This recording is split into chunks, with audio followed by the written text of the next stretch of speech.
Hello मेरे अच्छे दोस्तों, प्यारे भाई बहनों, कैसे हो आप लोग। मैं उम्मीद करती हूँ आप लोग ठीक होगे।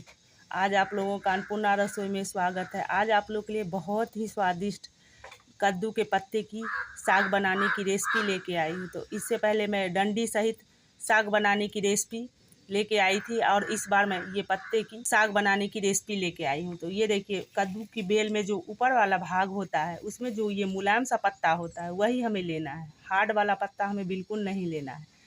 तो इस तरह ऐसा ही पत्ता मैं लेके आई हूँ और इसे अच्छी तरह से हमें साफ़ कर लेना है। और साफ़ करने के बाद इसे 3 से 4 पानी से हमें अच्छी तरह से साफ़ से धो लेनी है, जिससे कि थोड़ी सी भी इस पर ना धूल मिट्टी न रहे, बढ़िया से ये साफ़ हो जाए। तो इस तरह मैं ये पत्ते साफ़ करके फिर 2-3 पानी से धो के फिर मैं इसे बारीक काट के फिर आप लोगों को दिखाऊंगी।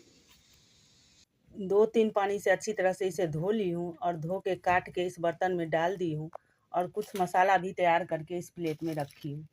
तो ये देखिए, 1 चम्मच के लगभग ये धनिया साबुत ले ली हूँ, 3 हरी मिर्च, आधा इंच से थोड़ा सा छोटा ये अदरक का टुकड़ा है, 4 लहसुन की कलियां हैं, 6 से 7 ये गोल मिर्च है, आधी बड़ी चम्मच मतलब ये जीरा ले ली। तो ये सारी चीज़ को मैं इस प्लेट में डाल ली हूँ। अब इस साग को मैं इस कुकर में डाल रही हूँ।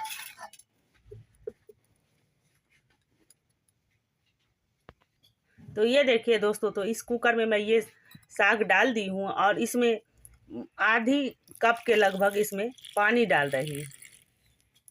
तो इस तरह ये पानी डाल दी हूँ इस कुकर में।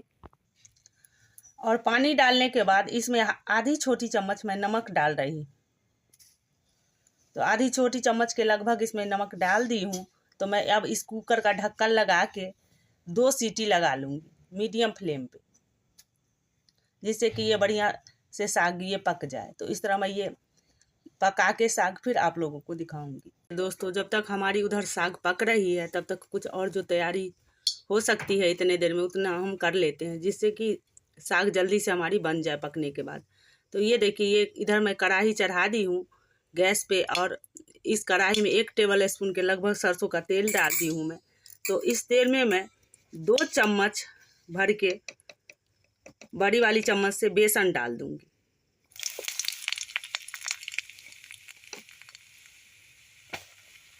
और इस बेसन को हमें भून लेना है। इसे तब तक भूनना है जब तक कि इसमें से खुशबू ना आने लगे। तो इस तरह भून के फिर मैं आप लोगों को दिखाती हूँ। तो इस बेसन को भूनते हुए मुझे 1.5 मिनट के लगभग हो गया था और इस बेसन से भी खुशबू आने लगी थी। तो मैं इस कढ़ाई को गैस से नीचे करके रख ली हूँ। कढ़ाई उतारने के बाद मैं फिर से इस पे तवा चढ़ा दी हूँ।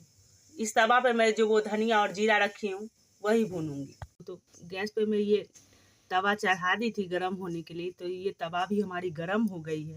तो इसी तवा पे हम जो वो धनिया और जीरा रखे हैं वो धनिया और जीरा इस पे भून लेंगे। ये देखिए दोस्तों, तो इस धनिया और जीरा को हमें तब तक भूनना है जब तक कि इसका कलर ना चेंज हो जाए और इसमें से भी खुशबू ना आने लगे। ये देखिए दोस्तों, तो ये धनिया और जीरा हमारी अच्छी तरह से भून गई है और इसकी हल्की सी कलर भी चेंज हो गई है। तो अब हमें इससे ज़्यादा इसे जलाना नहीं है, बस इतने पे ही हमें गैस ऑफ कर देना है। तो गैस मैं बंद कर दी हूँ। अब इस धनिया और जीरा को हमें सिलबट्टे पे पीस लेना है।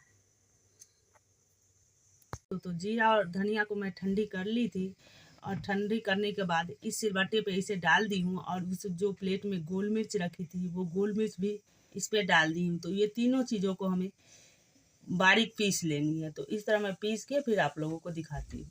ये हमारी धनिया और जीरा गोल मिर्च तीनों पीस गई है। तो इसी के साथ जो हम लहसुन और हरी मिर्च अदरक रखे हैं वो भी साथ में इसे पीस लेंगे।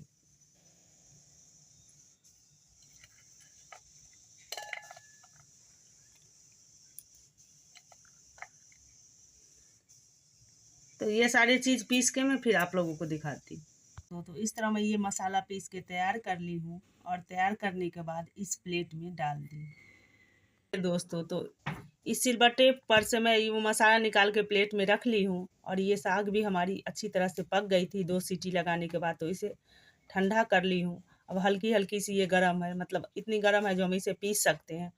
तो उस साग को मैं इसी सिलबट्टे पे रख के अभी पीस लूँगी। आप चाहो तो आप मिक्सी में भी पीस सकते हो, लेकिन ये सिलबट्टे का कोई भी चीज़ जैसे पीस के आप तैयार करोगे ना तो उसका टेस्ट कुछ अलग ही होता है। इसलिए मैं इसी सिलबट्टे पे जिसमें मसाला पीसी हूँ उसी सिलबट्टे पे इस साग को पीस के तैयार करूँगी। तो इस तरह फिर पीस लेती हूँ, फिर आप लोगों को मैं दिखाती हूँ। तो इस तरह मैं ये साग पीस के तैयार कर ली हूँ। तैयार करके उस सिलबट्टे से निकाल के इस प्लेट में रख ली। तो इस तरह ये हमारी साग पीस के तैयार हो गई है। और देखिए इधर फिर से मैं चूल्हे पर ये कढ़ाई चढ़ा दी हूँ और इस पे 3 टेबल स्पून के लगभग सरसों का तेल डाल दी हूँ गर्म होने के लिए। तो ये तेल भी हमारी अच्छी तरह से गर्म हो गई है। तो इसमें मैं अब आधी छोटी चम्मच से थोड़ी सी कम राई और इसे हल्की सी अभी हम फ्राई होने देंगे। उसके बाद इसमें जीरा डालेंगे। तो ये देखिए दोस्तों राई दाना हल्की सी फ्राई हो गई है। तो हम इसी टाइम इसमें आधी छोटी चम्मच के लगभग इसमें जीरा डाल देंगे। और ये देखिए राई चटकने लगी है तो इसमें मैं ये 2 सूखी लाल मिर्च डाल रही हूँ और इसे भी हल्की सी अब हम फ्राई होने देंगे। ये देखिए तो ये तीनों चीज़ हमारी अच्छी तरह से फ्राई हो गई है। तो इसी टाइम हम इसमें 2 पिंच के लगभग इसमें हींग डाल दी हूँ मैं। और ये हींग भी हमारी अच्छी तरह से फ्राई करने के बाद हम इसमें जो मसाला पीस के रखे हैं वो मसाला इसमें डाल देंगे।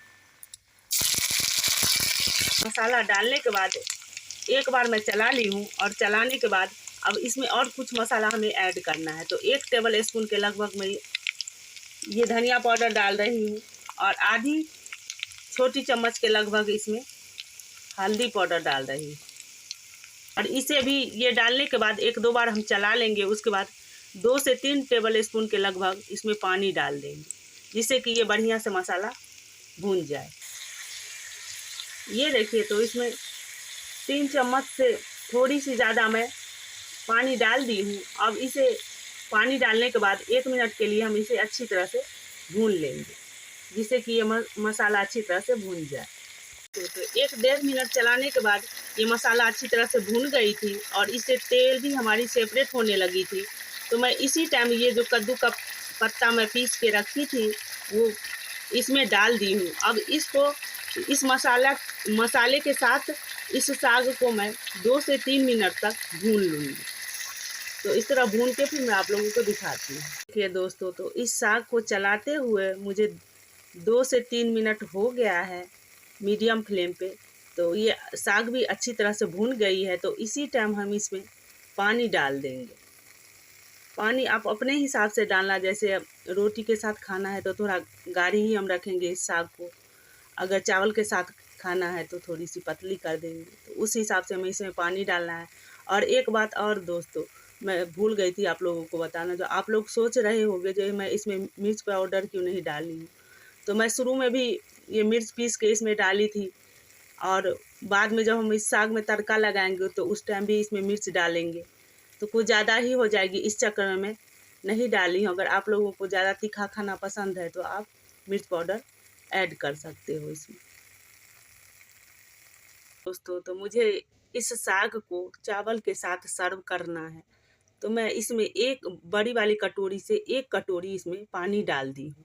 अब इसी समय हम इसमें नमक भी डाल देंगे और नमक थोड़ा संभल के डालेंगे इसलिए कि हम जब साग पका रहे हैं तो उस टाइम भी हम उसमें नमक ऐड किए थे तो उसी हिसाब से हमें इसमें नमक ऐड कर देनी है जिससे कि ये तेज़ ना हो। तो नमक डालने के बाद वो जो बेसन रखी थी मैं भून के तो उसमें 3 से 4 टेबल स्पून के लगभग पानी डाल दी हूँ। अब उस घोल को भी मैं इसी समय इसमें ऐड कर दूँगी और ये घोल डालने के बाद 1-2 बार हमें चला लेना है इसे और इसे 5 से 7 मिनट के लिए हमें बिल्कुल लो फ्लेम पे इस साग को पका लेनी है। तो इस तरह मैं फिर पका के फिर आप लोगों को दिखाती हूँ। देखिए दोस्तों तो घोल डालने के बाद हमें साग को ऐसे ही नहीं छोड़ देनी है, मतलब बीच बीच में इसे चला लेनी है जिससे कि ये अंदर से जल लेना। तो इस तरह बीच बीच में हमें चला के फिर अच्छी तरह से पका लेनी है। दोस्तों तो इस साग को पकाते हुए मुझे 5 से 7 मिनट हो गया है और ये साग अच्छी तरह से पक गई है। तो मैं गैस भी ऑफ कर ली हूँ अब इस टाइम हम इसमें आधा चम्मच गरम मसाला ऐड करेंगे। ये देखिए, तो मैं इसमें आधा चम्मच गरम मसाला डाल दी हूँ और इसे 1-2 बार चला के हमें इसे ढक्कन से ढक के 1 मिनट के लिए छोड़ देनी है। ये दोस्तों, तो गरम मसाला डालने के बाद 1 मिनट तक मैं ढक के छोड़ दी थी साग को, और फिर 1 मिनट के बाद उसका ढक्कन हटा ली हूँ। और हटाने के बाद उस कढ़ाई से दूसरे बर्तन में मैं इस साग को रख ली हूँ। तो अब इस साग में हमें तड़का लगानी है। ये देखिए, तो तड़का लगाने के लिए मैं 2 लहसुन का कलियाँ ले ली हूँ, उसे बारीक काट ली हूँ। 2 सूखी लाल मिर्च ले ली हूँ, उसे भी तोड़ के इस प्लेट में डाल दी हूँ। और आधी छोटी चम्मच के लगभग ये जीरा ले ली हूँ। इस सारे चीज़ों से हमें तड़का लगानी है। तो इस तरह फिर तड़का तैयार करके फिर मैं आप लोगों को दिखाती हूँ। ये देखिए दोस्तों, तो एक कड़छी मैं ले ली हूँ और उसमें 1.5 टेबल स्पून के लगभग सरसों का तेल डाल दी हूँ, और ये तेल गरम होने के लिए गैस पे चढ़ा दी। ये देखिए, तो ये तेल हमारी गरम हो गई थी। तो इसमें जो मैं लहसुन काट के रखी थी वो सबसे पहले लहसुन डाल दी हूँ। अब इस लहसुन को हल्की सी फ्राई होने दूंगी, मतलब हल्की सी कलर इसकी चेंज हो जाएगी। तो हम जो मिर्च रखे हैं वो मिर्च डाल देंगे इसी। ये देखिए, तो ये लहसुन की हल्की सी कलर चेंज हो गई है। तो मैं इसमें जो मिर्ची रखी थी तोड़ के वो मिर्ची डाल दी हूँ, और इस मिर्ची की भी हल्की सी हम कलर चेंज होने देंगे। उसके बाद इसमें हम जीरा डालेंगे। तो ये देखिए, मिर्ची की कलर चेंज हो गई है, तो हम इस टाइम इसमें जीरा डाल देंगे। ये देखिए दोस्तों, तो ये सारी चीज़ अच्छी तरह से फ्राई हो गई थी। तो मैं इसे गैस से नीचे करके अब इस साग में डाल रही हूँ। तो ये सारी चीज़ डालने के बाद एक बार मैं चला ली हूँ इसे, और चलाने के बाद आप लोगों को दिखा रही हूँ जो इसका ये कितनी गाढ़ी है। तो न ये ज़्यादा गाढ़ी है और न ज़्यादा पतली है। ये देखिए दोस्तों, तो इस तरह ये हमारी साग बन के तैयार हो गई है। तो ये साग चाहे रोटी हो या चावल हो, दोनों के साथ बहुत टेस्टी लगती है। तो प्लीज़ आप लोग भी एक बार इस तरीके से बनाओ, खाओ, और पसंद आए तो ज़्यादा से ज़्यादा शेयर करना, लाइक करना, सब्सक्राइब करना, और कमेंट करके ज़रूर हमें बताना जो आप लोगों को ये रेसिपी कैसी लगी। फिर आप लोगों से मैं अगले वीडियो मिलती हूँ। तब तक के लिए take care and bye bye दोस्तों।